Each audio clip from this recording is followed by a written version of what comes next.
Well, well. That was not exactly the result that we wanted tonight, but no bucket hat for Fred. Me host JT. This is the cold front, the Bills cold front report post game show, and yeah, we took an ugly L tonight. Got my amigos with me. Clayton Garrett, what's going on? Not much, man. It was a long day, led up to a longer game, so not ideal, not ideal in the slightest. Fred Kilmartin, no bucket hat tonight, man. Unfortunately, tradition has been broken after 4 games, but hey, we got a game to talk about. What you think? Well, I mean, it was actually a disappointing game to watch, say the least. I mean, but what are you going to do? That's the NFL. Moving on to the next game, I guess. I mean, we have a choice. I mean, if there is a game, because obviously we came into this game extremely unprepared, even knowing if we had a game tonight. Okay.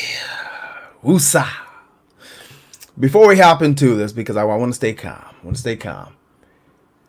How much do you guys think that the NFL's inability to actually see what happened or what we were going to do this week, as far as if we're playing the Titans, we're playing the Chiefs, if we're getting prepared, are we playing on Monday, are we playing on Tuesday, are we playing at all, had to do with the preparation of this game, because this team looked totally unprepared. I haven't seen this team look this bad since honestly the Eagles game last year. Yeah, I tend to agree with you 110% on that. I kind of went off about it on our Facebook page, talking about how the league should be embarrassed of the state of what the Bills had to go through this week preparing for multiple teams. That's just no professional sports team should ever have to go through that. Like, really. And I was of the belief that if it's any team that could stare this kind of adversity and look right down the barrel and come out on the other side with a victory, it'd be the Buffalo Bills. And obviously that didn't prove to be true. And you look at how it was really kind of just that. I'm not saying they were intentionally trying to put the Bills in a bad situation. The Bills, the NFL wasn't intentionally trying to do anything other than make their money. That's really all they were trying to do. You know, the Titans have 8,000 fans in the stadium, the countless people watching since it's the only game on TV. It was blatant that the NFL was looking very greedy, and that's how I felt given how they handled this entire situation. Is the NFL looked as greedy as it ever has, and it couldn't be more obvious that the player health and safety isn't at the forefront of their minds. Fred? I have to agree. I mean, I think the fact is that these guys had 16 days just to prepare for the Bills alone. And I think the Bills, they're trying to prepare for the Chiefs and they were trying to prepare for the Titans because nobody really knew until yesterday that this game's going to be on. As far as I know, I was under the assumption that there was still a chance that this might have got canceled today. So I was up early this morning just trying to make sure if we've seen any positive cases come out of there.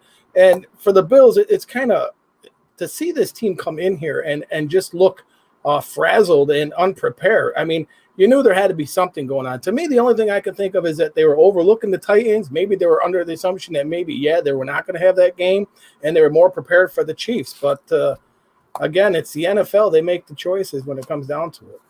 Now, I don't want to cut into your point, JT, but I want to ask you this before you give your point. Because regardless of any COVID, regardless of the entire situation that the Bills are placed in this game, when you look at the Titans on the schedule, it very well could have been just a trap game in any other regular season. It really could have been, because you have the Titans, and they're not as high powered as the Chiefs. They're not as flamboyant as the Chiefs. They don't have all the fancy highlights like the Chiefs. And guess what? You got that team coming up on what was Thursday night. So I believe that this game really could have been a trap game either way for the Bills this season, no matter which way we sliced it. I mean, that's not an excuse, and I've always been a huge proponent of the Bills. That whole trap game theory not being really applicable with the Bills with a coach like Sean McDermott. But I feel like this was, with all the things stacked against them, it really was a trap game for the Bills. And I didn't expect this kind of outcome, but I'm certainly not surprised by it. Yeah, but you know what? Another thing is the media was putting the Titans out and saying that this team was stripped down. They were injury riddled. That there wasn't a full team there. So, I mean, they were pumping it up like the Titans were just stripped down, that they were just going to run through the motions. So I don't know if that was part of the media too, but that's what I was under assumption, that they had all these stars that were out of the game, but they didn't look like they were missing a beat to this game. I don't know. I mean, I feel like this team having to prepare for 2 games. And this wasn't just any 2 games you had to prepare for. This was 2 top teams in the AFC. You had the Chiefs and you had the Titans. They're both up there in the hierarchy of the AFC in the first quarter of this season. And first of all, preparing for the Chiefs, you need 10 to 14 days to prepare for them in general on just a regular week for what you're going to encounter with the Andy Reid and Eric Bieniemy type of offense. But then yet, installing his game plans, there's nothing similar in installing a defensive game plan for the Titans or Chiefs. The Titans are a power run team, grind you down. Whereas the Chiefs are a high-flying, a lot of pre-snap motion team. So there's not even a comparison of preparing for both games. They're totally separate. Then you add up the injuries of Matt Milano being out, Trey White being out, and God knows the lack of a pass rush at this point in Buffalo is disgusting. It's disgusting and it's embarrassing. We have the highest paid defensive line in the NFL, and it's been that way for the last 2 to 3 years since McDermott got here. The lack of a pass rush is absolutely disgusting. And these guys should be ashamed of themselves up front, in my opinion. I don't know. I don't know what you do. But when I tell you what, and one thing I did notice about this game is when you continue to rotate 7 and 8 and 9 people in a pass rush, that means you don't have one elite pass rusher. And for us to be paying Jerry Hughes $10 million on one side of the field, and Trent Murphy $7 million, Vernon Butler getting 6.5, Quentin Jefferson getting 6.5, is disgusting. Mm-hmm. Absolutely, I agree totally. I mean, Tannehill had all the time in the world to sit back there. It almost looked like the Bills the last couple of weeks. That's what he looked like to me. There was nobody getting any, not even close to him. And again, I keep seeing Jerry Hughes lined up on the left side again. I don't know it's not generating anything to me. When I see Jerry Hughes on the left side, it seems like he's not even trying to get to the quarterback. It's like he's frustrated or he doesn't want to be there. But you're absolutely right. We should be smacking quarterbacks, and we're not. We're getting way too much time back there. And I didn't see many blitzes either. I mean, I thought we would have sent Tehran or maybe Poyer. I didn't see many blitzes at all in this game. Look, here's the main issue with that Bills defensive line having the lack of pressure that they do. Because it's not like in this game particularly that you have both your linebackers and you can send extra guys and be confident in the players you have back there. You don't even have your cornerback in this game. You don't have your $82 million man Tre'Davious White in this game. So you aren't going to really send that many guys. You really do not have that at your arsenal for what you're going to do. And the fact that this Bills front four is just incapable of having any kind of consistent push, because they did have push like 1 or 2 plays in this game. There was halfway decent pressure 1 or 2 plays in this game, and they fell both on third downs. So the lack of consistency combined with their price tag, I agree with you, Jeremy. It's 110%. It is absolutely disgusting. And what's just as disgusting is the performance of Tehran Johnson to this point. Every single matchup this guy has had this season, he has gotten his ass handed to him. And I'm sorry to be so candid about that, but there's no other way to phrase that. You're talking about every single game, 5 games in a row. I don't care if you're getting A.J. Brown matched up on you. He flicked Tehran Johnson off of him like a fly. Am I the only one that missed that? He just gave him one little push with his finger, and Tehran Johnson was 4 yards. He had 4 yards of separation. Tehran Johnson, he's the biggest liability on the Bills' defense that isn't named A.J. Klein. But my thing is that we weren't even able to generate a pass rush being with blitzes. We weren't generating anything. We just looked vanilla out there again. And like you said, with Tehran, I did see that. We were just getting pushed around the whole field. I seen Micah Hyde down. I mean, I don't even want to talk about the Henry stiff arm that he put on Norman. I mean, come on. I mean, they did. I mean, I don't know. They did what they were supposed to do, in my opinion. As far as Josh Norman goes, Josh Norman is not your number 1 corner. Josh Norman is coming off an injury, and I'm not making excuses for the guy, but he's on a 1-year deal for a reason. I can't imagine that Levi Wallace would have fared much better. That's why we're paying somebody $82 million. That guy wasn't there tonight. Josh Norman stepped in there. He did the best he could. But hey, let's be honest. A.J. Brown is an emerging elite receiver in the NFL. Mm-hmm. And it's not like Norman had bad coverage. He was there. Brown's a big physical kid. As far as the stiff arm goes, I've seen Derrick Henry stiff arm people. You're gonna get embarrassed at times for running by this big dude. It's bound to happen. But the next play, Norman came back and he made a nice hit on him. Yeah. And that's what you're going to get from Norman. So if we're expecting Josh Norman for Carolina, you're not getting it at Norman. He's 32 years old, for Christ's sake. But he showed me a whole hell of a lot more than Levi Wallace has showed me this year. He showed me a whole hell of a lot more than Teron Johnson showed me. I haven't seen a cornerback get stopped in his shoes like I saw Teron Johnson get stopped in his cleats on that 3rd and 19 slant route tonight by Khalif Raymond. That is horrible coverage. Well, I'm not sure if anybody else saw this, but on the A.J. Brown touchdown pass on their first drive, oh my goodness, Teron Johnson, he was lost. He was absolutely lost. Khalif Raymond had like 7 yards of separation. If A.J. Brown doesn't catch a touchdown there, then Khalif Raymond is taking it and going the rest of the way. Teron Johnson, I don't know what's happened to this guy. I really don't.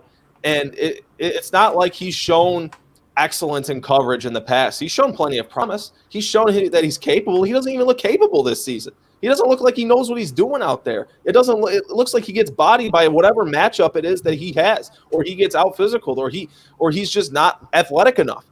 And quite frankly, it's starting to go that way. His issue prior to this was his inability to stay healthy, and now it's just his inability to play at a high level. Yeah, well, JT and I said it before. I don't think he's big enough to play the. He's Teron Neal in there. Why he's not in there is beyond me. Fred, you're cutting it out. Oh, sorry. I said I don't know why Teron Neal's not playing the nickel for us. I think he's bigger and he's faster and he's more physical than Teron Johnson. I don't think Teron nickel in this deep to stand up to this physical game. I mean, every week, he's getting nicked up or so. I just think that Teron Neal should be playing the nickel. I don't think Teron Neal should be playing nickel either. I think Teron Neal is what he is. I think he's a big in the box extra safety against running back. Now tonight against Derrick Henry, I could see why you would play him. But I thought if you would have told me that the Bills would have been down 28-10 and Derrick Henry would have had, at the time I think it was 33 yards, 32 yards, I would have told you were lying. Mm-hmm. I would have told you were lying at that point. Obviously, the turnovers did not help. The drop ball by Andre Roberts that just got us off to a really bad start. The second interception by Malcolm Butler, which I don't know what Josh Allen was doing on that throw. Josh looked really off tonight. The entire team looked off, but Josh looked really off tonight. So he picked it up in the second half. He got going a little bit there, but then that interception to the Brown where he threw it right to him, that just kind of ended the flurry of the run. Momentum swing was pretty much dead at that point, in my opinion. Yeah, that really kind of killed any hope the Bills had, I felt, for coming back into this football game. Josh Allen, there towards the end of the first half, it really kind of, he was solely exclusively looking at Stephon Diggs' way. And I understand that, but Stephon Diggs at times was being covered by 3 dudes. And when we start, okay, here's how I felt. And Rob Roberson's going off in the chat, and this guy FaceTimed me at halftime. So this is really how I felt. I felt like after Allen threw that interception, and it wasn't even really an interception, I felt like this whole offense kind of got nervous that they went down, and then they went down and scored. But then the Titans came right back and scored. And this is something that the Bills, they came back and got that field goal. And when you talk about this whole offense being off, the Bills' best receiver tonight was off. I understand that Josh Allen looked his way 16 times tonight, and he pulled in 10 of those catches, and I believe he dropped 3 or 4 passes. Stephon Diggs, I don't know. I can't really say that he had an overly poor performance in comparison to the rest of his teammates because no one else really flourished either.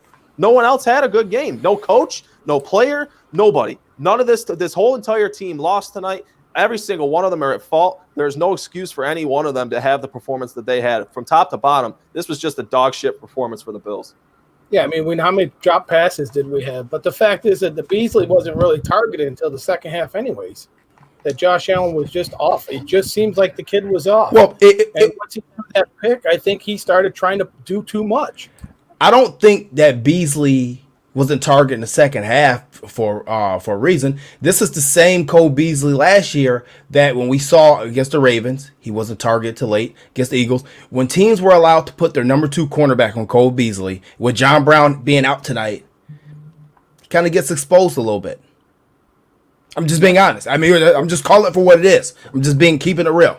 He kind of gets exposed a little bit when you are able to put your number 2 corner on Cole Beasley. The Patriots did last year and took him completely out of the game. Took him out of two football games. So, like I said, that's winning a matchup by a coach. And John Brown's absence tonight, it definitely showed. I mean, I thought Gabe Davis played okay in his absence, but the offense definitely was nowhere near as dynamic without John Brown there. And I have to continue to go back to the point that Matt Perino made on this very show sometime in the summer, where he said John Brown is an okay number 1 receiver, and you can get by with him as a number 1, but he's elite number 2. And tonight we showed with him not being there. And I don't know how badly that calf is injured, but it seems like it is definitely a problem, and we got to hope that he's going to play on Monday. Right. You're right. And the reason why that he is such a great number 2 is because he takes the whole left side of the field. He takes the top off the defense, and you can't double your number 1 receiver. And Gabe wasn't that guy tonight. He doesn't have the speed that John Brown has. And he's still developing in this offense. He's still young, but John Brown was a huge miss in this offense tonight. Because part of me would have really hoped that it doesn't require the Bills to have 3 really good wide receivers in order for this offense to be the well-rounded, well-running machine that it's been through the first 4 weeks of the season. But is that really how it's got to be? You got to have 3 top guys in order to have this offense humming. I don't know. I really don't know, because if you're asking me, that's not really a sustainable way to win. That's not a sustainable way to build a football team. And I feel like this personnel is very ideal for the type of offense that they'd like to run. And obviously their limitations were shown with their number 2 wide receiver out of this game. And, you know, people always say next man up, next man up. Gabe Davis is still just a rookie. Gabe Davis is a baby in this league. He's played in 4 games. Yeah, he's made some incredible plays as wide receiver 4, not wide receiver 2. It's a completely different position. There's completely different questions. There's different things that you have to do in the position that you're being asked to play. You're playing a completely different quality cornerback in more cases than not.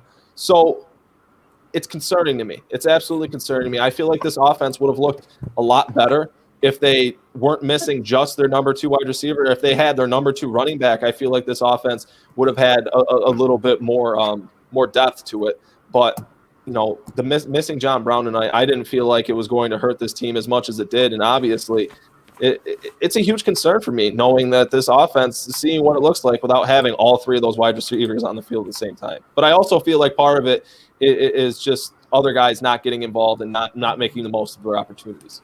You know what? We have a couple questions, and I mean, a lot of people are asking now about the running game. We got Nathan Carone, who's actually a friend of mine and a Titan fan. So thank you for tuning in, even from Titan Nation tonight. Asking what happened to Singletary. Got my man Spoon, Daniel Robertson. Got a nice little program out there in Buffalo too. Make you guys check his program out. Daniel, if you can, in the chat, write your program information, and I'll give it a plug on here. He writes a great program for kids out there that just actually got something linked up with the Bills. Hopefully I can meet up with him this weekend when I'm there.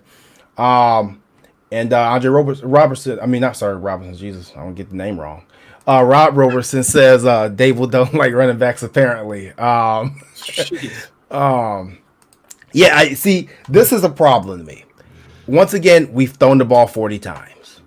Mm-hmm. And obviously tonight we got down, and I understand it tonight, but remember me saying multiple times, I hope this does not become a habit. Now, I'm going to give Brian Dable a pass for skipping out on the running game tonight, because the Titans were up at the line of scrimmage tonight and they were playing physical. They came out at the beginning of this game and they said, hell, this is going to be a man's game tonight. Win, lose, or draw, we going to hit some people.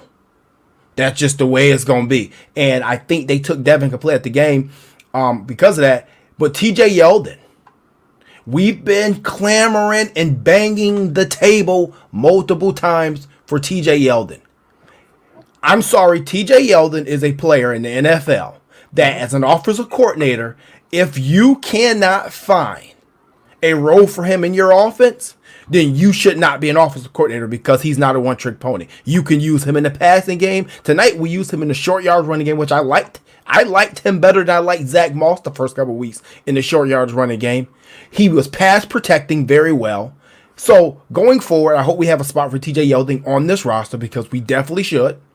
We went away from the run again, but tonight I was okay with it. Yeah, we went away from the running game because all we were doing is running off tackle. We weren't doing nothing to throw the defense off. We were just running right off tackle with Devin Singletary. He's a guy that you got to get out in space. If you want to run Yeldon, but those big guys were in the box. They had 8 guys in the box. They were bringing it, and that's why he kept getting bottled up and behind the line of scrimmage. But that's not his forte. You got to get him out in space. Get Devin Singletary involved in it. I mean, we only ran the ball 18 times. Well, I'm sorry, 22 with Josh Allen's 4 touches. You're still not going to do that in this league. You got to develop the running game. You got to get it going. And I think we got the offensive line to get this running game on track. And I just think it's able getting away from the running game. Whoa, I'm sorry, my mic was turned off, but it didn't look like he had the offensive line that it takes to get this running game going tonight. Brian Winters, has he had a good game? Like, why is this dude starting still? Is he stopgap for John Feliciano? Brian Winters looks like the same guy he was in New York, and that's a backup quality offensive lineman, and that's what he should be. I understand you were kind of back. You had your backs up against the wall with Quentin Spain reportedly having foot soreness prior to the game, and John Feliciano still not being active, but. Man, if it's one thing I'm sure of is that when John Feliciano comes back, he's going to have his starting spot back because Brian Winters ain't it. No, something has to change. I don't know what needs to change, but we're not getting any push up front.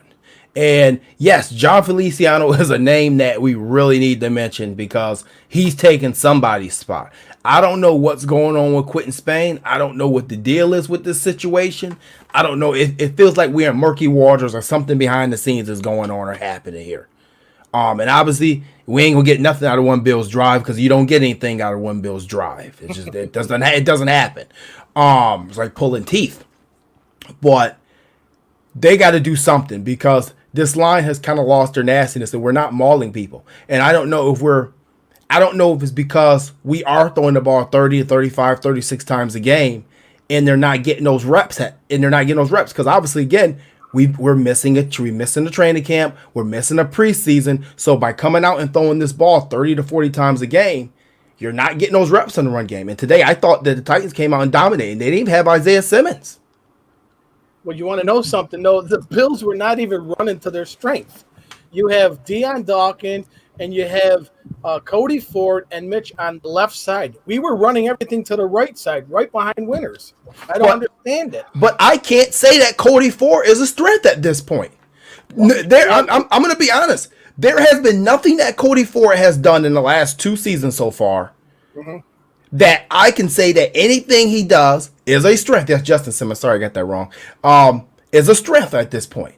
And I think you put Cody Ford on that side next to Deion Dawkins, in my opinion, to kind of protect him. And I think you tried to space the line out a little bit. Okay, if we move Cody from the right, we won't have Cody and Darrell Williams paired up together, 2 new guys. We're gonna move Cody to guard in between Morris, Mitch, and Dawkins, and say, hey, all right, kid, get it together over here. I don't think that's the proper way to go. And I do believe that's the case. If this kid was drafted in the 2nd round and we passed up on a DK Metcalf and we did for Cody Ford, he needs to get his ass in gear or he needs to get his ass out the lineup. It's as simple as that. I mean, because he's a physical lineman. That's clear as you can see. I mean, he's going to be physical. He's probably going to be good as long as he gets coached up. I thought he actually held his own pretty good tonight. I did see a pancake, and the last couple of games he's been holding his own. I don't know if it's maybe because Deion's leaning on him, and then he's got when you had Wood right there. You know, they were right doing the same thing. Right, you had Eric Wood. Yeah, now they're doing the same thing with Ford.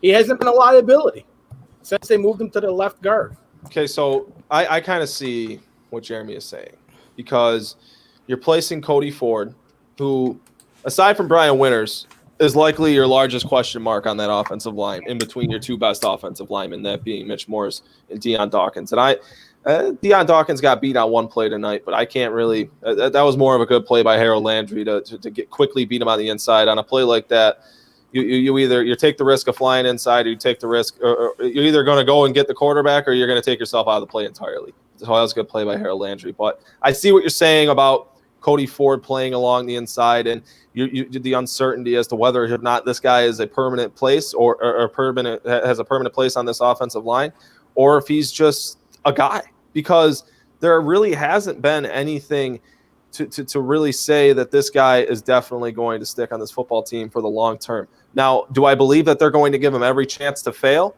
like they have with players in the past that they have invested in? Absolutely. I don't think they're going to trade Cody Ford one day shy of than they should. I think they're going to give this guy every opportunity to earn that spot, to hold that spot, similar to how they did with Deion Dawkins with his left tackle position, similar to how they gave Darrell Williams every opportunity to fail at right tackle. So it's going to be interesting to see what unfolds with this Bills offensive line. And to go back to the point of them not having a really good push up front, I do feel like it has a lot to do with the lack of the running game, or having that cohesion through the early stages of the season, because you do have a couple of new starters up front, and that can shake things up a whole ton. All right. And as far as people call this a trap game, I don't call this a trap game, because honestly, the Tennessee Titans may be a better football team than the Buffalo Bills. And that's just being realistic. This is a team that we went down to Tennessee last year, and we got lucky that they missed 4 field goals. That was a loss. This is a team that we played the year before that in Buffalo. Was it the year before? Then we beat them 2 years. 2 years ago. Josh's rookie year. Right, and we beat them by a field goal. Right, by a field goal, correct? So this is a team that has played us tough. Like I said, they beat us last year in Tennessee. They had us beat. They just didn't execute. I think Cairo Santos? They missed the 4. So I mean, this is a very good football team. And Mike Vrabel, I'll give it to him, is one hell of a football coach. This is a team that was, one game away from the Super Bowl last year? Yeah, they knocked off the Patriots.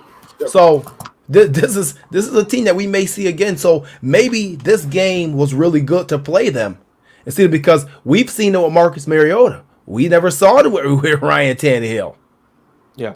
And Tannehill's a guy, he looked really good tonight. So like I said, I'm not just going to give all the credit to the Bills as not playing a good game. This is a very good football team across that field.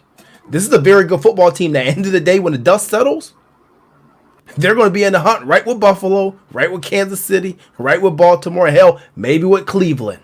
Watch out for them as well. Yeah, that Titans team really is. I kind of undersold this team, and I want to apologize to the viewers for that for the last couple of days, because there was so much you didn't know about this football game. I didn't know if half that team was suiting up. I didn't know if half the team wasn't suiting up. That's really just truth of the matter. And I felt like this team was it was an utter just shit show what was going on in Tennessee. And maybe I let the heart speak a little more than I should have, because I said that this was going to be a landslide in favor of the Bills. But when you look at this team, they really do match up extremely well with the Bills and their strengths. This is a power football team, and the Bills are a relatively small defense with a middle linebacker that doesn't know where he's going half the time. So you were missing a few pieces. This thing definitely didn't stack up well for the Bills, and the Titans definitely got the better hand of them tonight. And I don't like that matchup. I really never have. But you know what, Clayton, you were not the only one that thought that this was going to be a blowout. There were several media guys, everybody at ESPN, CBS Sports. I seen everybody had the Bills coming in here and just walled them. And I think it was based on because they were unsure. Again, like you said, we didn't know who was playing, who was in, who was out, who was hurt, who was on IR. Nobody knew. Nobody knew who was going to be sued. Well, I do want to say, because I've seen throughout the show people in the chat saying that somebody was an idiot for underselling this football team, and I just wanted to point that out, that I think there was just about 99% of media that undersold this football team this week. Absolutely. Yeah, I mean, like I said, as far as the people being injured, obviously Trey White was out, Matt Milano was out. That's a huge out. That's AJ Brown. Right. That is 2 outs. That's definitely 2 outs. But at the end of the day, we've been playing without Matt Milano for 3 years now. pretty much. So I mean, I'm not. I'll give the Trey White one. I'm not giving the Matt Milano. We've been here before. This is your regularly tuned program. It seems like, and so all these people that's calling to give Matt Milano this contract, that people, we can't let him walk, we can't let him go. Well, you better think long and hard about this before you pay him long term. Is can he stay healthy? Because it seems every 2 or 3 games, here we go again. Oh, Matty boy, he's not here. The first ability is availability, is what they say. JT, if he was open to signing a 2-year, $19 million deal, you do it. 2-year, $19 million. Yeah, 8.5. I do that. Approximately. That's the cap I signed at Matt Milano on. That's the contract right there. 2 years, 19, or what did I say, 19.5 million? I don't know. He's not getting paid market if he stays here. He just isn't. He has to take a discount if he stays here. The injury history, and honestly, I feel like if he goes out on open market, he very well could get that $14.5 million that the highest paid linebackers in the league get. But I feel like other teams are going to have the same concerns: the fractured ankle, the strained pectoral, this injury, that injury. You know, it just seems like it's everything. It's something else every other week with Matt Milano. But at the same time, he's undoubtedly the team's best linebacker right now. Like, just with how Tremaine Edmonds has looked thus far this season, injury or not, Matt Milano, I've seen more proven production from Matt Milano on a consistent basis when he is on the field than I have from Tremaine Edmonds. Yeah, but like you're also jeez. Oh, what the heck? Come on, Jason. What the heck? But the thing, too, with our linebackers is we're not getting the pressure with the front four. So they're not helping us out at all. They're not doing us any favors. You got offensive linemen that are pushing our defensive tackles into the chest of the linebackers. They got nowhere to go. That's what's happening. And it's like a domino effect. All right, if the front four is not getting pressure, your linebackers, they don't have the free reign to go side to side, and now your corners are struggling to cover wide receivers because the quarterback's got all the time in the world. It's a domino effect. So I don't know what McDermott and Frazier are talking about this, is that we need to start getting pressure on the opposing quarterbacks. Yeah, well, I mean, I don't know what you're going to do. You have like 9 bodies to choose from, and none of them are working. So, and you can't just go around blitzing because that's not the identity of this team. This team has turned themselves into a cover 3, cover 4 zone type of defense, bend but don't break. So you're not going to get in there. You're not going to be calling blitzes. You called blitzes tonight, and Tennessee seemed like they picked up every single one and punched the blitzing corner or safety right in the mouth. And then when you went to man coverage, which again, it's not Buffalo's forte, Tannehill took off for a touchdown. 42 yards. Yeah. Then the play gets extended because you have no pressure. You're moving Jerry Hughes to the left side of the line now to go against the backup right tackle, and he still can't get by his man. And we're paying this dude $10 million per year. Like I said before. Where's Daryl Johnson? Where's Epinesa? Why do we have these guys? What's going on? Well, I tell you what, you're probably going to see them on the field more or less now. Yeah, because I've been saying this for the last 2 years. Jerry Hughes disappeared when Marcel Darius left. Jerry Hughes ate with Marcel Darius, Kyle Williams, and Mario Williams. Without any of them, he's a Jabal. He should be used as a Jabal Sheard. And if you don't know who Jabal Sheard, he's a journeyman defensive lineman who gets sacks. But guess what? He plays like 25 to 30% of snap counts during the game, and he comes on passing downs. That's what Jerry Hughes is. And he's been here, 7 years now? And I got to tell you guys, I was keeping an eye on number 55. Right, number 55, yep. He was showing his age tonight. I'm sorry to say it. He was showing his age. They were running right at him. He was getting spun around. He was getting locked up inside. And then he was chasing behind to try to get into the play and just lunging and just going to the ground. He was definitely showing his age tonight. I think that whole Bills team showed a little bit of age. And I'm curious to know, as this season goes on, I'm not going to go as far as to say we should have re-signed Jordan Phillips. I'm really not, because I didn't like what I saw from Jordan Phillips. I feel like you upgraded in the aspect of you bringing in Vernon Butler to replace Jordan Phillips. I do like what I've seen from Vernon Butler. I do want to see it a little more consistently, though. But in terms of Jerry Hughes is making about what Shaq Lawson is making now. If I remember correctly, he's making a tad bit more. I don't know why they were in such a rush to give Jerry Hughes that extension in last preseason. I really don't. And this is the second time in a row that we've seen this, where they give some old ass player a 2-year extension and give him all sorts of money, and they're not doing anything. We saw it with Steven Hauschka. How'd that work out? And now we see it with Jerry Hughes, and Shaq Lawson is still making plays in Miami. So an old ass player. I'm sorry. I mean, well, yeah. I mean, it's. I don't know why we jumped the gun, and at some point, I feel like we feed too much into the culture and the culture of the team, and we pay people for culture, and that's great. The culture, we built the culture. It's a great culture in Buffalo. But at some point now, the culture's already built. You got to get some. You got to get some stars. Now, last year when Jadeveon Clowney was on the market and you had a chance to get him, everybody said, no. This guy, he goes half speed. He doesn't work hard. Well, guess what? Trent Murphy works hard every play. Tough guy. I'll take Jadeveon Clowney at half speed over Trent Murphy at whatever the hell full speed is in his terms. I would every time. Hello, bingo. Yeah. I'm sorry. I just think we need more pressure off the edge, and I think I'm looking at like 3 positions right now that we got to address in the upcoming draft, and some of this has to be addressed in the first round if that's a pick that we have.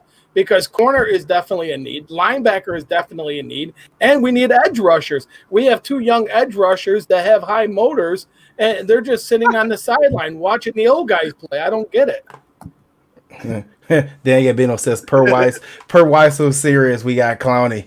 I wish that rumor or that lie would have been true. I do. I think we would have been better off for it. But like I said, you saw Clowney. Clowney, he made his presence known tonight. And like I said, he didn't make a lot of pass plays, but you saw him out there. You knew he was there. You had to account for him. I saw Trent Murphy get pushed almost to the benches. I felt like on one of the runs.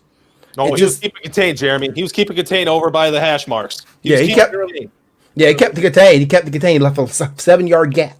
The big old canyon, right for Derrick Henry, big old canyon. Right. So, I mean, I don't know what they're going to do. I don't know what they're going to drum up. I don't know what they're going to do to fix this defense. But I can tell you one thing. This defense is broken.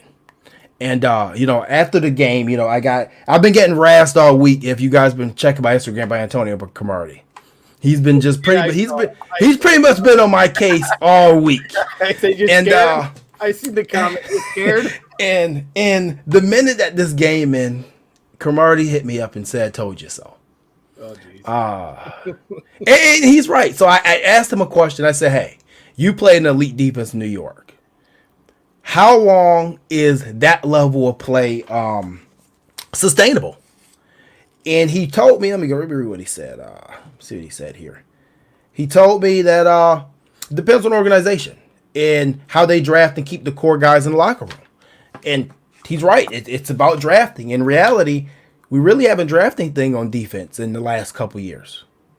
I mean, not last couple, but since the core was built with Poyer and Hyde, Teron Johnson, I think Epinesa is the only one that it really seems that we really added. And Oliver. Yeah. And Oliver. They're going to have to do something. Especially this defensive end spot. Because if you don't have a pass rushing defensive end and you don't have a defensive end that can get off, Ed Oliver's going to do nothing for you. Yeah. He's going to get double. He's going to get chip blocked by the center and blocked by the guard every single time. And the reason why is his size. Right. He's not going to be able to do anything for you if you don't have somebody rush off the edge. He was supposed to be the guy, the compliment to get Jerry Hughes those sacks. Because we heard for the last 2 years, oh, Jerry's not getting sacked, but he's he's up there in the top 5 in pressure rate. Oh, he's up there in the top 5 in his win rate. Yep. No, elite pass rushers and good pass rushers get sacks. Yep. Bad pass rushers sometimes get sacks. We don't have that. No, we don't have it. No, we don't have it. We got a little bit of attitude, but that's it. What did Jordan Phillips get last year? 10 mil. No. How many sacks did he get? 8 or 9. 9. Yeah. 9. And for all you people saying Jordan Phillips is a bad pass rusher. He's not only a bad pass rusher, he's a bad football player. He's very unfunny. Against Tennessee. Yeah, he got 3 against Tennessee. He got like 2 versus Miami. He's very unfundamentally sound. You know, I said last year that he wasn't coming back, and he hasn't made much of a difference in Arizona. I told you Jordan Phillips is good for only about 2 sacks and a couple of these to the crowd in a game. A couple of arm waves like get up out your seats. That's what he's good for. Well, sorry. Now you wonder that we let Shaq Lawson go, and Shaq Lawson played with a high motor, and he was putting pressure on the opposing quarterbacks. I wrote a whole article on this about who I'd rather re-sign, and the conclusion I came to is I wouldn't re-sign Jordan Phillips for anything more than he was getting paid to stay with the contract he was on, and I would have kept Shaq Lawson. But yeah, honestly, it's neither here or there.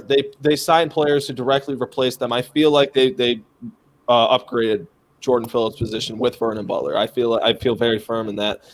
Mario Addison, he has 2 sacks, but he is by default the best pass rusher on the team with his 2 sacks. But that's kind of being awarded the tallest midget. So I'm not sure what to say about this. Can't say midget. Okay. Oh my God. I'm not sure what to say about this Bills defensive line, Jeremy. I'm actually curious to know how you feel about Leslie Frazier to this point. I mean, what do you want Frazier? I mean, all these people clamoring for Frazier or clamoring for McDermott to take over play calling. Listen, we're looking way too deep into this. If you guys are gonna blame Leslie Frazier for the way this defense is playing, then I'm sorry, I don't know what to tell you. This is the same scheme that we've been running for the last 2 years, and it was elite. It's just this year, we're not playing at a high level at all. We're not playing at a high level in the secondary. Last year, the pass rush kind of took off a little bit. You know, we had some scheme. But, yeah, we are missing Shaq Lawson. Yeah, you are missing Jordan Phillips, if you want to call it that, whatever. Star Latuli. Yeah, I'm sorry. We're missing him. We're missing the 2 blockers. Taking the 2 blockers up. But either way, this is... Players play, coaches coach, and these players are playing like crap. It's as simple as that. They're missing tackles. They're not keeping gap integrity. You see Lorenzo Alexander on this show on this platform every single Thursday night, and he says the same thing: gap integrity. Yep. Gap integrity, and this team is not keeping any type of integrity. They're not tackling well. They're not covering. I don't even know if Teron Johnson could cover himself at this point in time. Trey White, even in the games he's played, he has not looked good. And I don't know if his back is bothering him. The only 2 players on this defense that are look at normal is Micah Hyde and Jordan Poyer. And honestly, Hyde is starting to scare me because every game it seems like he goes down and holds something or walks off with an injury. He's starting to get a little banged up there. But he's coming back. But I've noticed in every game he's went down with an injury. And Tyrell Dotson is actually standing out to me. But you want to know something else that we haven't faced for the last couple of years, and we touched upon this last year on the show, is the fact is that we didn't have injuries. This year we're dealing with more injuries on this defensive side of the ball. So that could be affecting it too. Like you said, Micah Hyde, I seen Micah Hyde go down today, and there was nobody around him. He went down on the one play. I don't know if you guys saw it. Then he got up, he went to the sideline, and he came back into the game. But the fact that they are missing preseason, maybe the OTAs and stuff where they're able to get that conditioning. They didn't really have that much conditioning this year in the NFL. And that could be affecting the reason, because it's not just the Bills defense across this league. If you look across the league, defenses are giving up tons and tons of points and yards. Even last night's game alone, the Chargers and the Saints game, look how much yards they gave up. And it's like this across the league every Sunday. Teams are just putting up tons of points. The defense, I think a lot has to do is that they didn't have the OTAs or the preseasons. I know, I understand what you're trying to say with defenses aren't as caught up to offenses as they are typically, because when you watch the start of a season, normally the offenses have to catch up to the defenses, but this season it just isn't the case. I felt like that coming out of the Raiders game, because we saw a solid defensive performance in the second half against the Raiders, and I was kind of feeling like that. I felt like, okay, maybe that bit the Bills in the butt to start this season, and they kind of figured it out there in the second half of the Raiders game. And then going into this game, Fred, they weren't doing nothing crazy. You want to know what they did? They lined up and they pounded the piss out of the football, and they beat the Bills physically. And Ryan Tannehill stood back there with 10 seconds to throw the ball if he really wanted to. Yep. and he found the open man that Teron Johnson is trailing behind. That's what happened. They didn't do anything extravagant or crazy. This wasn't Arn Smith totally outsmarted Leslie Frazier in this game. Look at this scheme. Look at this design. Look at this play call. Excellent. No, these guys lined up and just beat the Bills. That's what happened. You guys don't think that has anything to do with COVID on the way that they performed today? Just thinking in the back of their head, you know what I mean? Going in here, hearing all the 24 players and staff members, had tested positive. You wonder if that was in the back of the players' minds too, including Tre'Davious White, because he had already, contemplated about playing this season because he was concerned about, catching that and bringing anything home to the young family that he has. You got to think about that, that if this also affected the way these guys played today. I don't think so. You signed up. You've played 4 games. You played 4 games already. You haven't caught anything. You haven't played a team to caught. I don't think so. Trey White's family is Louisiana, so if they can catch it from him on his flight back to Buffalo, then all more power to you. But I think that the Tennessee Titans at this point were the better team, and they may be the better team. They're not a fluke. They're undefeated as well. Right. They're undefeated as well. And like I said, going back to Leslie Frazier and Sean McDermott, I don't think it matters who calls the plays. Have Dan Morgan come out the front office and call the plays if you want. If this defense plays the way that they're playing and you're not going to generate a pass rush and you're not going to win your matchup, then you're not going to be good. It's as simple as that. I'm sorry. I don't know what else to tell you. Tennessee Titans, A.J. Brown made tough catches tonight. Jonnu Smith made plays. Raymond made plays. Matt Nichols made plays. And before Evans went out the back of running back, he made plays. So you can call whatever you want to call blitzes, go ahead. You want to call cover 2, go ahead. You want to call cover 3, by all means. You want to call a man zone scheme mixture, go ahead. The way they're playing, no matter what you call, they're going to get beaten. It's not on Leslie Frazier. It's not on Sean McDermott. It's up to the players. These guys are making a lot of money. It's a lot of money allocated to that side of the football. Yep. They were getting gashed. They were getting gashed. Simple as that. Big plays. Really, let's look at the allocation of this money real quick. Okay? Josh Allen's still on a rookie deal. Devin Singletary's on a rookie deal. Zach Moss is on a rookie deal. Stephon Diggs is the number 1 receiver. He ain't getting paid like a number 1 receiver. He ain't paid like a number 2. Cole Beasley's getting paid like a number 3. John Brown's like a number 3. Knox is on a rookie deal. Tyler Kroft, I don't even know what type of deal he's on anymore. If he misses a game, he doesn't get paid, really. Their offensive line, Deion Dawkins is the only one in the offensive line in Mitch Morse with high contracts. Right. You go back to defense, you got the highest paid defensive line in football. Hyde is getting 8 per year. You bump Poyer up to 10. You just gave Trey White 82. You gave Norman 6.5, 7 per mil for the year. It's a lot of money allocated to be playing like this. Yeah, absolutely. Oh Jesus! I don't know.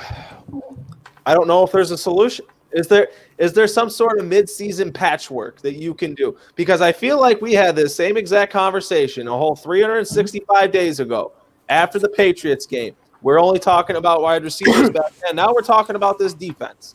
Yep. Is there a player that you can pull off the street that I wouldn't say necessarily makes it all better, but that could stop the bleeding a little bit? You know how you have if you have a bloody nose and it's coming out both nostrils and you put a little toilet paper up one. Is there any of those? Is there any spare toilet paper sitting around like Damon Harrison? Or I'll let you go first, Fred, because I got a solution. To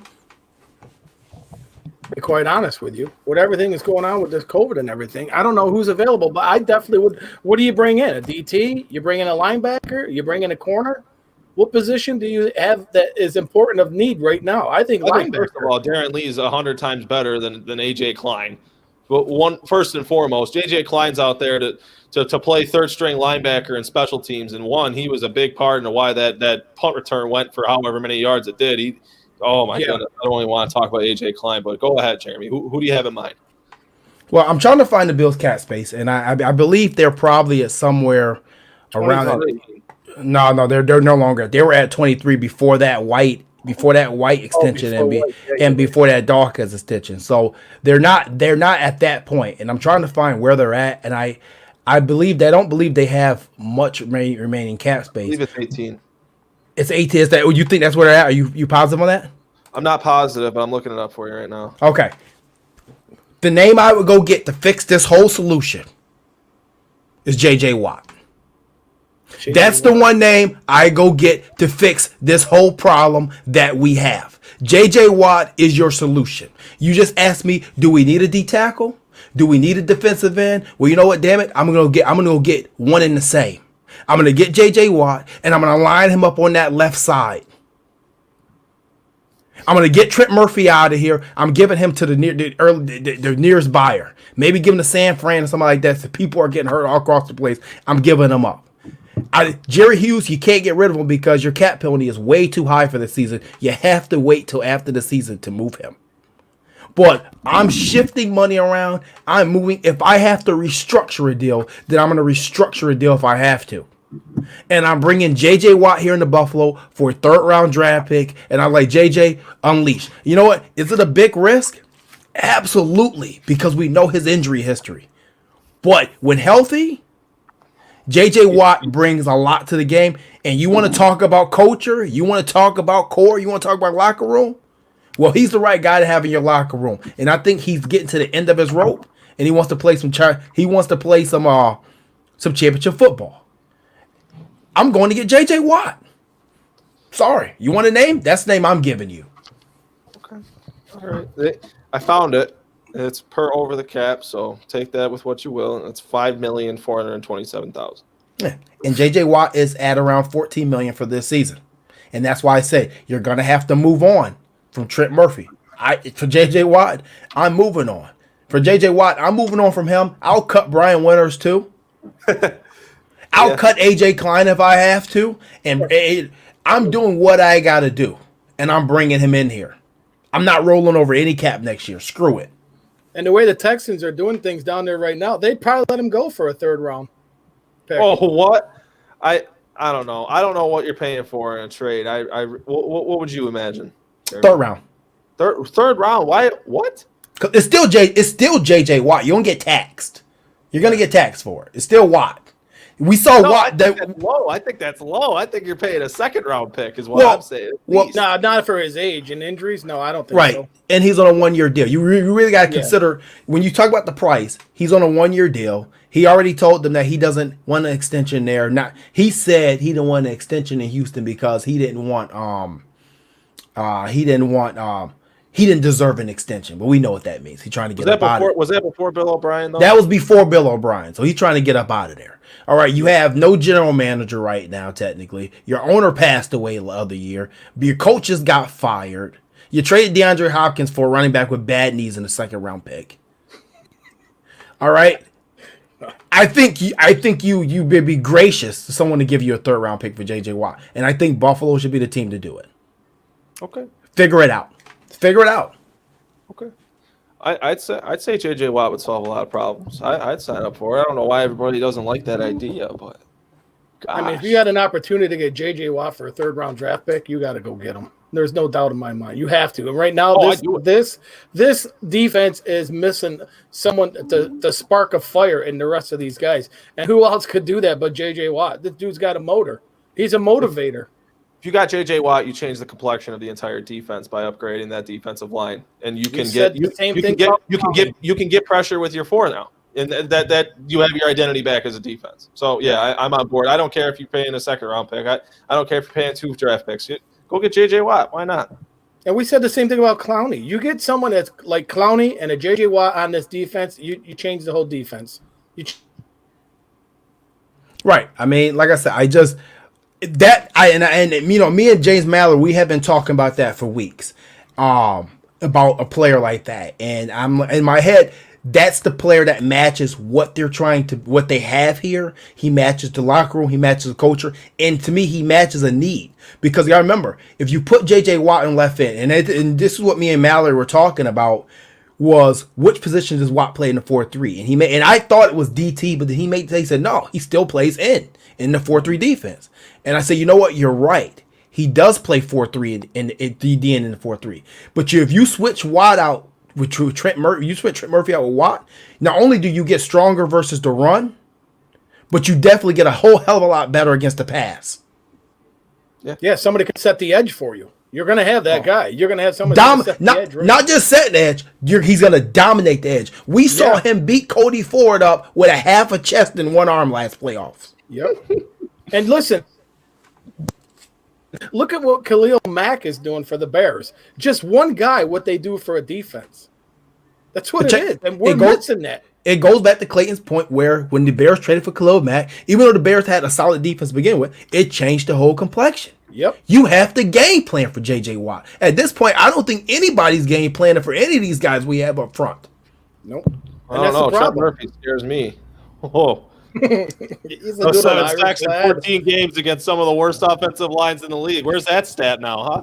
Yeah. We can't even contain the edge. No, but people are going to say Trent Murphy's had one sack in 6 straight games. The only thing Trent Murphy is hunting is deers, and that's what he shot this week. I saw it on his Instagram. He's a good old laddie boy, Irish boy. Yeah, well, send him to Minnesota. They got some elk out there. He'll have plenty of fun. Yeah. Get some real game out there. I mean, their season be over quick, too. They won't even make the playoffs. He'll have more time to hunt. But definitely, this defense is definitely missing that guy. I mean, we said we needed that guy on offense. We got it. Now the Bills, they got to turn to this defense and go get that guy, the difference maker. We don't have a difference maker now on this defense, and that's what we're lacking. You know what? Somebody just put something in the chat that's actually very interesting. Sign Earl Thomas or Reed, who's a thumper. Earl Thomas. Ooh, that's actually very interesting. You got a nickel now. Yeah. Right. Well, actually, what you could do is it actually gives you the ability to move Micah Hyde or Poyer up into the nickel.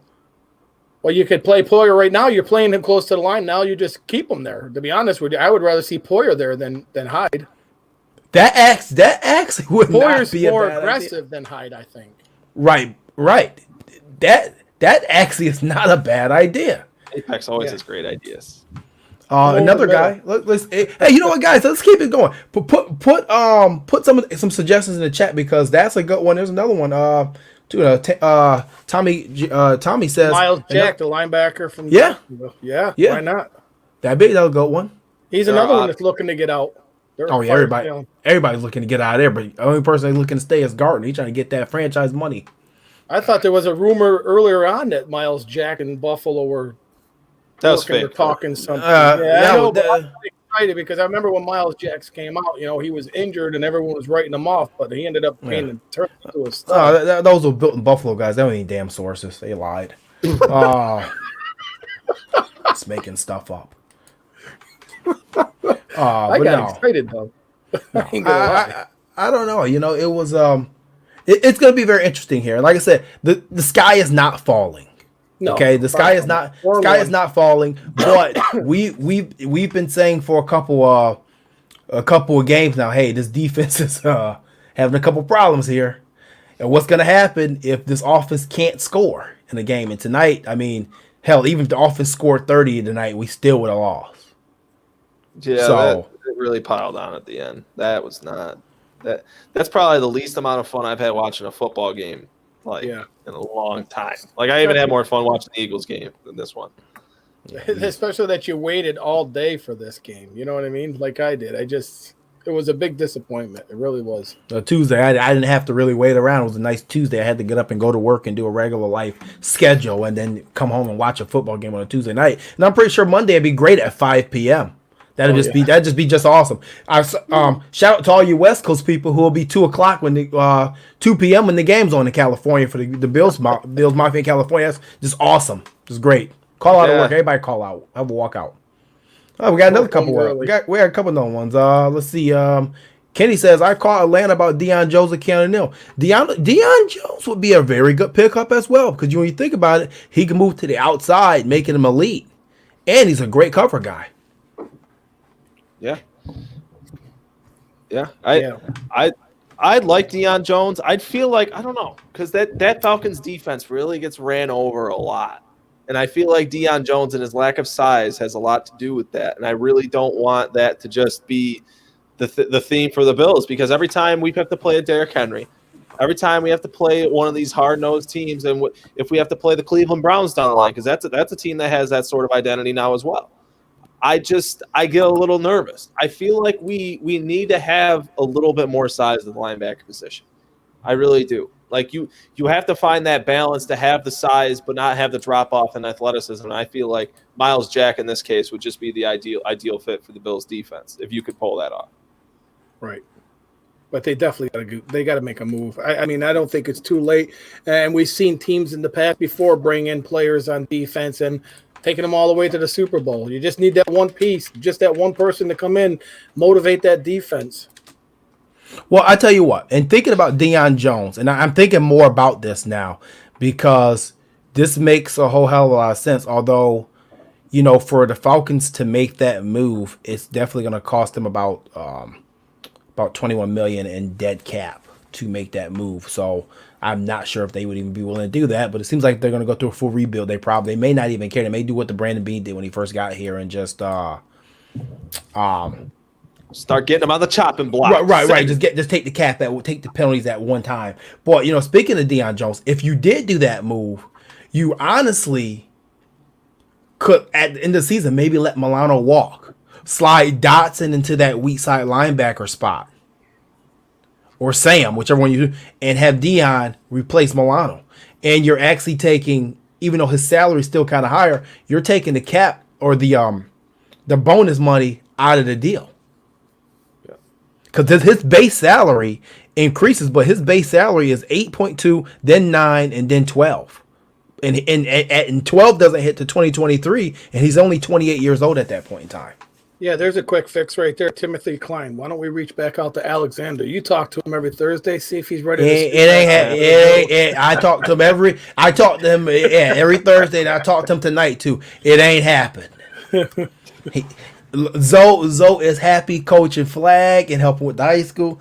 So it ain't happening. Apex. I would love that. Oh, I'm sorry. I'm just telling people it's not happening. I've talked to the it's not happening. Apex with on a solid comment kind of reminds me of this point I wanted to bring up. Sign Snacks Harrison and move Q to DN and cut Murphy. That frees the money for Reed or Thomas as well. See, the issue is that I feel like with this Bills defensive line, I didn't see myself ever saying this last season, but they do miss Starla because think about it. They plan to have these 5 guys along the interior that you could really mix and match and have as much versatility you wanted to play with them. You had Starla who could play that, who made his hay at the one technique position, and you had Vernon Butler who wouldn't leave him on passing downs. And then you had Quentin Jefferson, who you had the versatility to play either 3 technique or 5 technique on rundowns.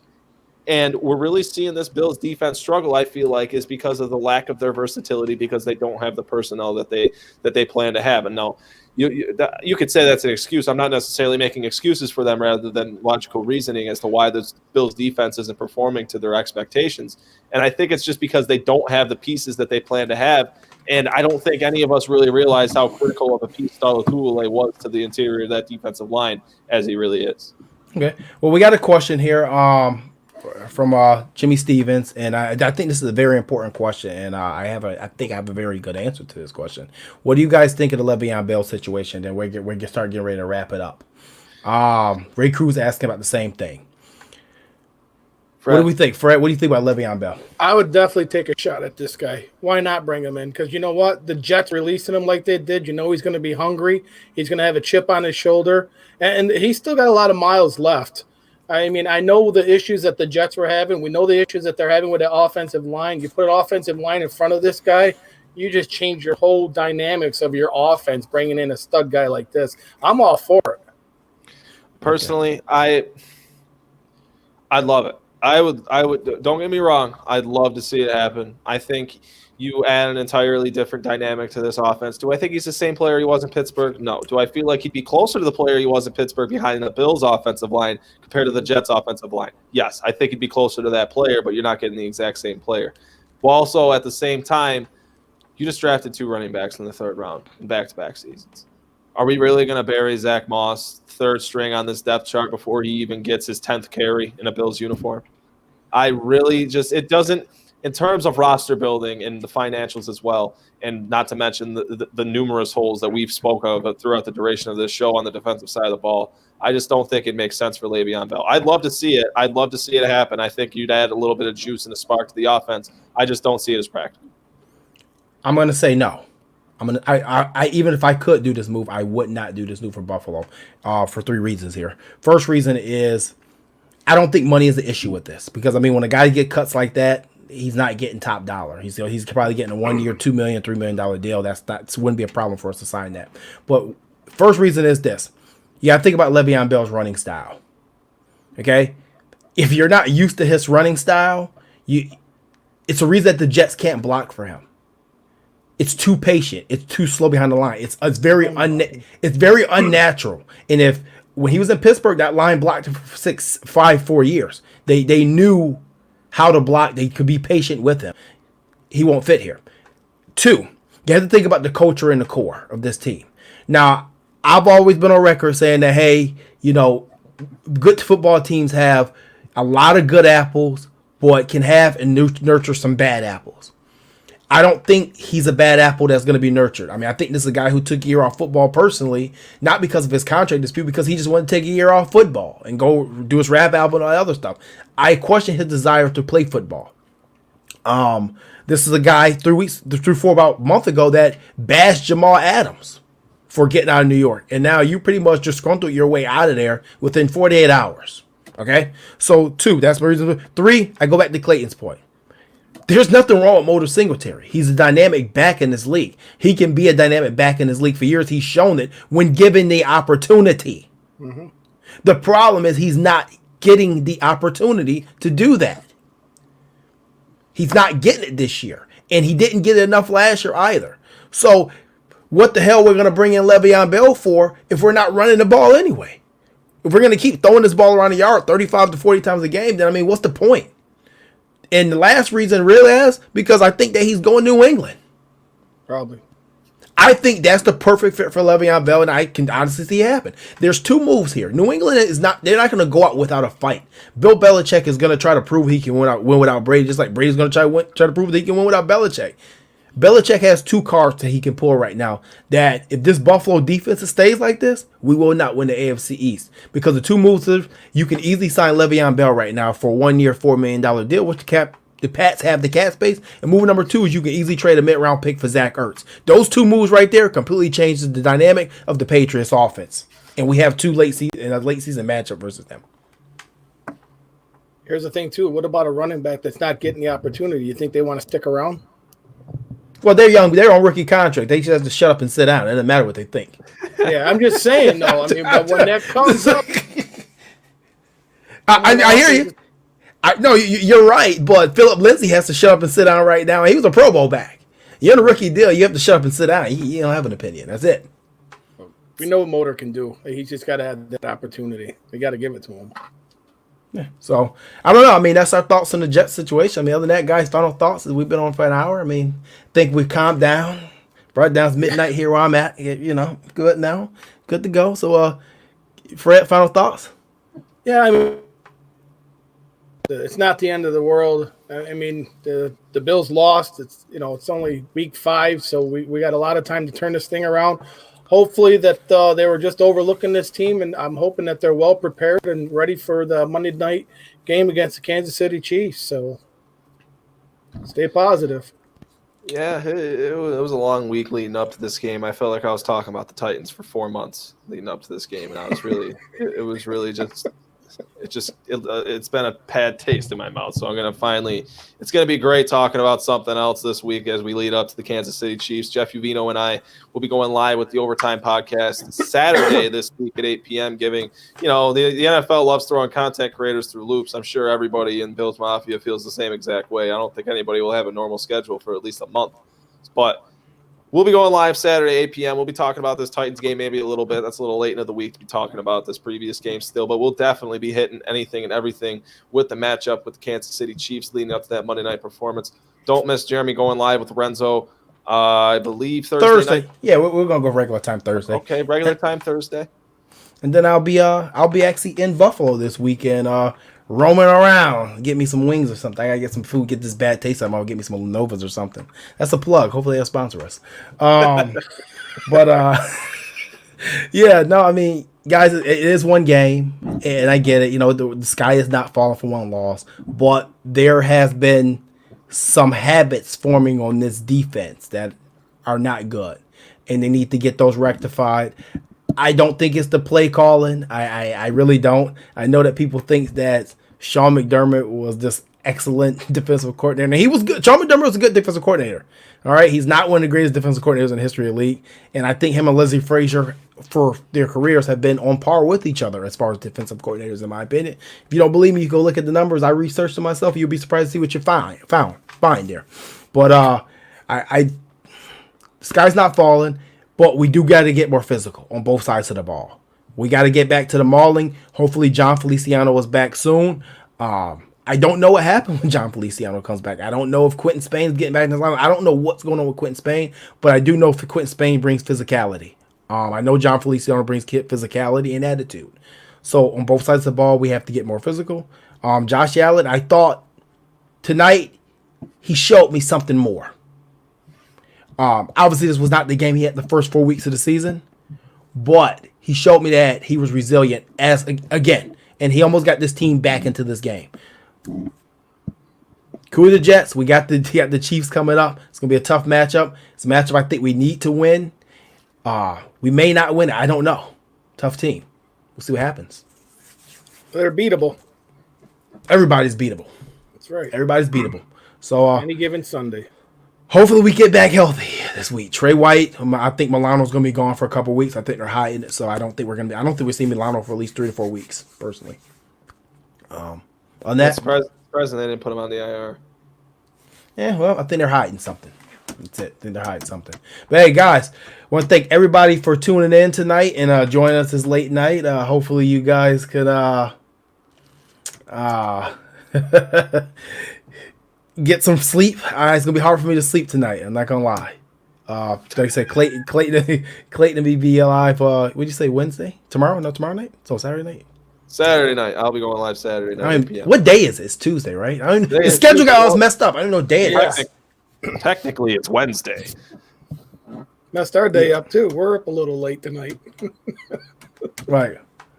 So we'll see what happens. On that, we're gonna get out of here. It's late, guys. One game, Bills 4-1. Still good start to the season, but just remember, the first 4 games of any season is get acclimated. This season for sure was definitely a preseason for everybody. So the real season starts now, and these guys got to come out firing versus the Chiefs. But like I said, you see Clayton Saturday. Any Saturday night tailgate this week? Is it a Sunday night tailgate? It's going to be a Sunday night tailgate. We're going to have Mario Granata, Mookie Hawkins, and Dan Mitchell of the Don Mafia on again. He he made his first appearance. What was it? Yeah, it'd be 2 nights ago now. Monday night. We had a Monday night tailgate. So we'll be going Sunday. It'll probably be about 8 o'clock. All right. And I don't know what I'll be doing. Like I said, I'll be in the city this week in Buffalo. I'll be playing in the Buffalo Vets alumni game. Don't know how I'll do. I got probably about 25 plays in me. I'm about 100 pounds heavier than when I played back in Pee Wee. So we'll see what happens with that. I may not make it back. I may be hurt. Who knows? But either way, guys, great show. Got some things to work on. 42-16 Titans, Bills. Hey, it is what it is. Thank you guys for tuning in. Catch you later. Have a good night.